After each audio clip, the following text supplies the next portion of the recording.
हमारे एक क्लाइंट हैं जिनको ट्रायल कोर्ट ने सेक्शन 354A और सेक्शन 354B आईपीसी का दोषी मानकर सजा कर दी है। मैजिस्ट्रेट कोर्ट होने के कारण उन्हें जेल से बचाव तो हो गया है, लेकिन वे जेल जाने के एक कदम और नजदीक चले गए हैं। यदि अपीलेट कोर्ट ने, जो कि एक सेशंस कोर्ट होता है, उनकी अपील को मंजूर नहीं किया तो इस बार उन्हें जेल में ले जाकर ही छोड़ा जाएगा। इसलिए यह जानना जरूरी है कि आप उन केसेस में भी हार रहे हैं जो झूठे आरोप के तहत आपके ऊपर लगाए गए हों।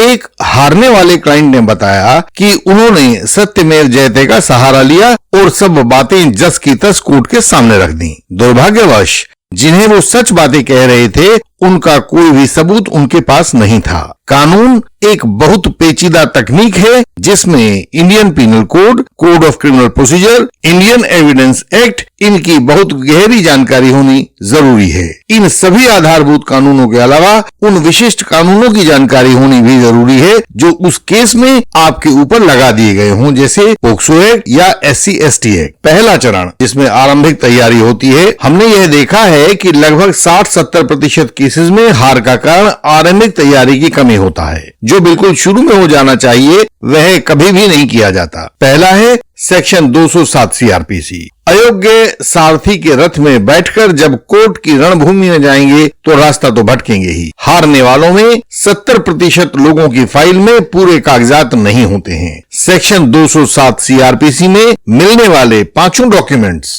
उनकी फाइल में कभी नहीं पाए जाते। ये पांचों डॉक्यूमेंट्स होते हैं, नंबर 1 पुलिस रिपोर्ट होती है, दूसरी FIR recorded under section 154 CRPC होती है, तीसरा इंपॉर्टेंट डॉक्यूमेंट होता है वे सभी 161 के बयान जो आईओ ने दौरान तफ्तीश उस केस में रिकॉर्ड किए हों।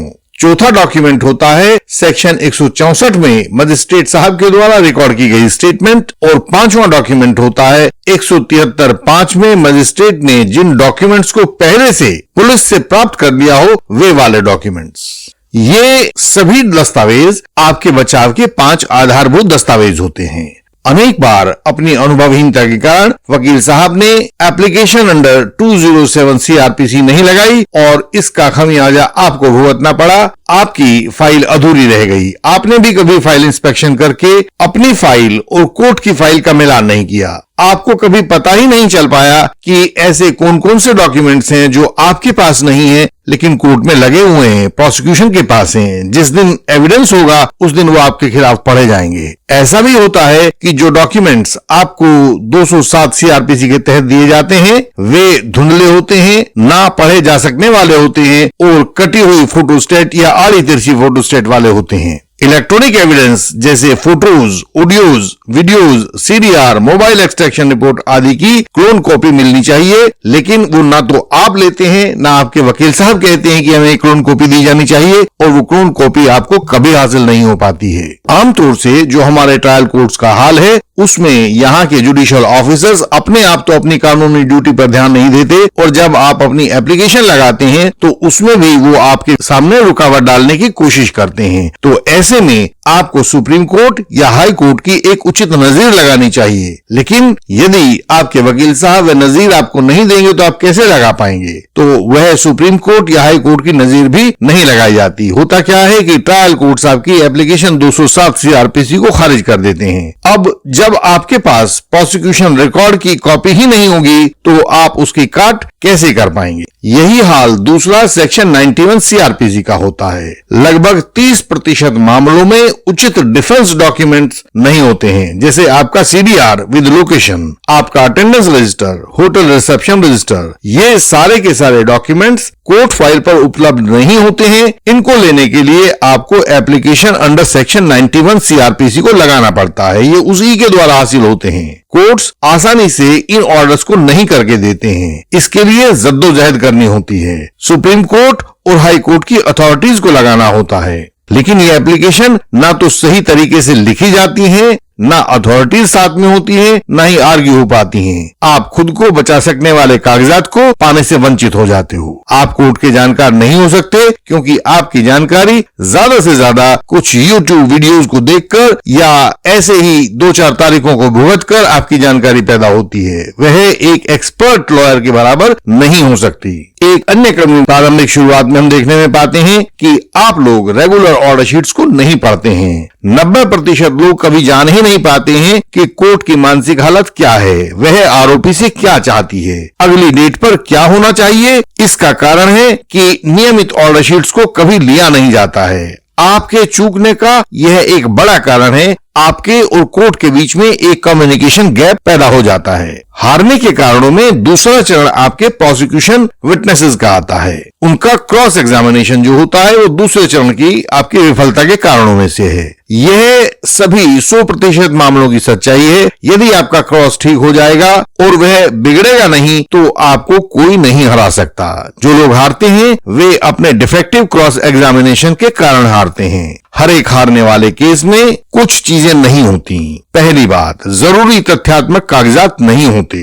लिखित क्रॉस एग्जामिनेशन की कोई योजना नहीं होती। तीसरी बात, किसी गवाह से क्या तथ्य निकलवाना है इसकी पहले से कोई प्लानिंग नहीं होती। प्रोसिक्यूशन के गवाहों को, हम अगला पॉइंट बता रहे हैं, प्रोसिक्यूशन के गवाहों को आपस में एक दूसरे के खिलाफ खड़ा करना, उनकी गवाही को एक दूसरे से काटना, यह बड़ी योजना होती है। लेकिन आपके क्रॉस एग्जामिनेशन में वह योजना कहीं दिखाई नहीं देती। अगला पॉइंट है कि एक्सपर्ट विटनेसेस के बारे में, उनके विषय के बारे में, उनकी रिपोर्ट के बारे में गहराई आरोपी को ज्ञात नहीं होती। वे नहीं जानते कि इन्हें किन पॉइंट्स पर और कैसे काटा जाना है। लास्ट पॉइंट है कि पुलिस से क्या कहलवाना है इसकी भी कोई योजना नहीं होती। पुलिस को क्रॉस एग्जामिन करने के लिए, खास तौर से उसमें भी जो आपके केस का आईओ होता है, उसको क्रॉस एग्जामिन करने के लिए विशेष गहराई की और विशेष तरीके की जानकारी होनी चाहिए। उसको किन पॉइंट्स पर पकड़ा जाए, उसने क्या क्या कानूनी गलतियां की हैं, इस सब की योजना होनी चाहिए जो आपके पास आमतौर से नहीं होती है।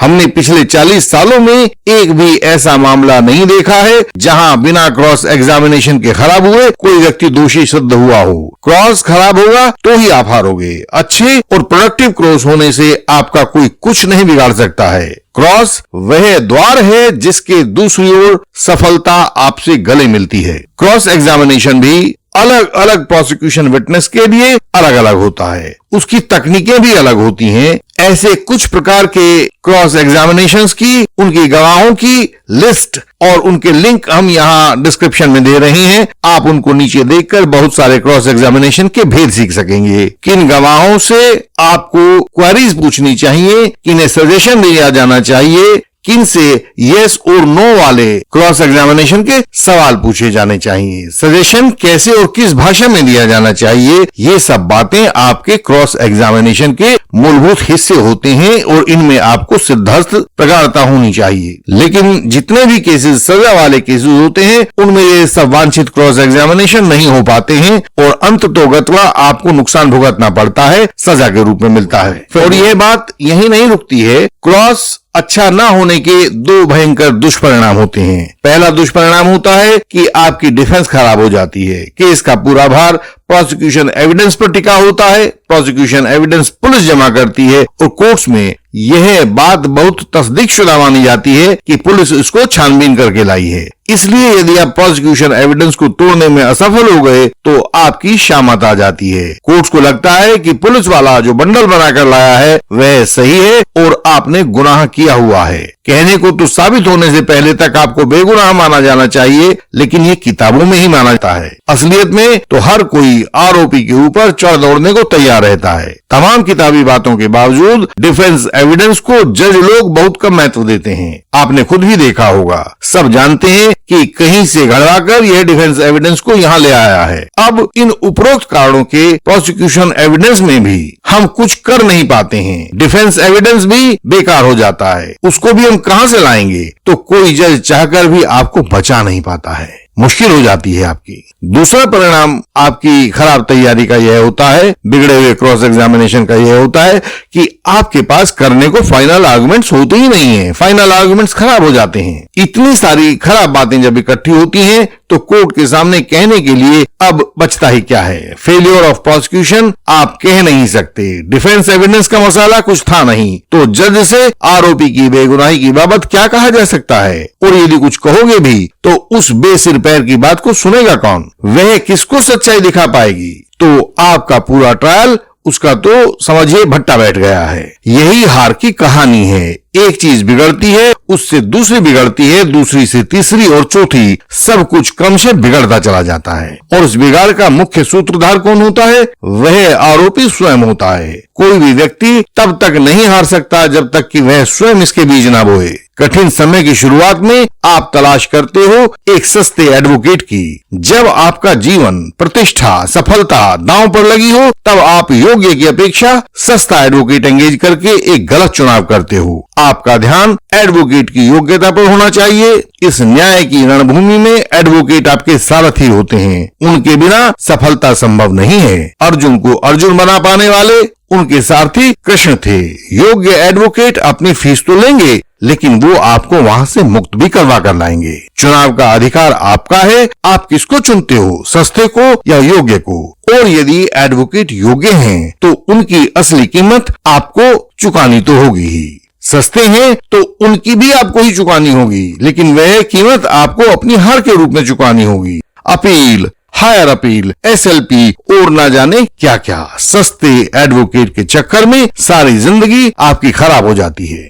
इंडियन लीगल सिस्टम से सहायता पाने के लिए इसका मेंबर होना जरूरी है। जब आप सामने लिखे व्हाट्सएप नंबर पर व्हाट्सएप मैसेज भेजते हो तो तत्काल ही आपको विधि लिखकर भेज दी जाती है, जिसके द्वारा आप हमारे मेंबर बन सकते हैं और हमारी सर्विसेज का लाभ लेते रह सकते हैं। इसलिए केवल व्हाट्सएप मैसेज के द्वारा ही संपर्क करें।